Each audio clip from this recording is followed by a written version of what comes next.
L'apôtre Paul était un homme qui avait vu beaucoup de miracles. Il avait eu des visions, vu des signes, et avait même été ravi au 3e ciel.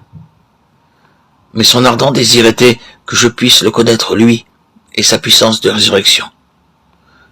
Et non, Seigneur, fais-moi voir plus de miracles, ou même donne-moi une autre occasion de visiter le 3e ciel. C'était un homme de Dieu qui voulait avant toute autre chose connaître Christ. Dans Matthieu 26, 2, 6, 7, nous voyons une scène d'adoration semblable, bien que différente dans sa signification. Vous savez que la Pâque a lieu dans 2 jours et que le Fils de l'homme sera livré pour être crucifié. Alors que Jésus était à Béthanie, dans la maison de Simon le lépreux, une femme s'approcha de lui, tenant un vase d'albâtre qui renfermait un parfum de grand prix. Et pendant qu'il était à table, elle répandit le parfum sur sa tête. Lorsque Marie l'adora, elle avait auparavant oint ses pieds. C'était 6 jours pleins avant la Pâque. Mais là, c'est seulement 2 jours avant la Pâque. Et nous la voyons lui oindre la tête, parce qu'elle comprend qu'il est sur le point de mourir pour les péchés du monde entier. Puis vous trouvez la femme allant très tôt le matin au sépulcre pour oindre le corps du Seigneur Jésus-Christ. Cet acte de respect symbolisait leur foi dans son triomphe sur la mort et la nouvelle création qu'il voulait manifester afin que la pleine gloire de Dieu puisse être pleinement vue dans les jours à venir. Maintenant, regardons finalement à une vision plus glorieuse qui nous est décrite dans Apocalypse 5, 11 à 14. C'est l'église glorieuse du Seigneur Jésus-Christ, avec la multitude des anges, tous unis pour l'adorer. Et leur nombre était des myriades de myriades et des milliers de milliers.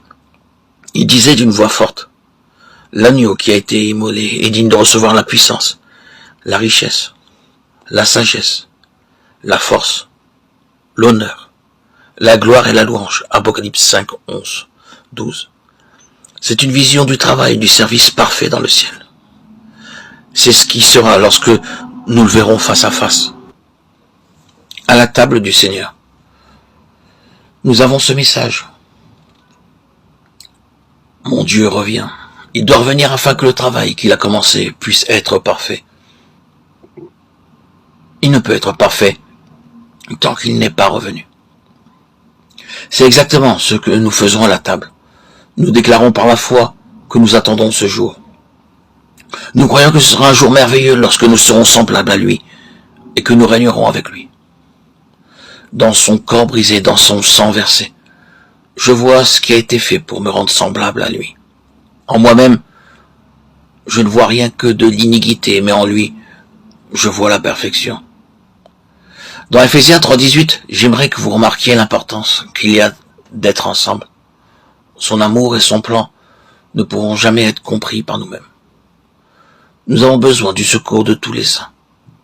Que vous puissiez comprendre avec tous les saints quelle est la largeur, la longueur, la profondeur et la hauteur, et connaître l'amour de Christ qui surpasse toute connaissance, en sorte que vous soyez remplis jusqu'à toute la plénitude de Dieu.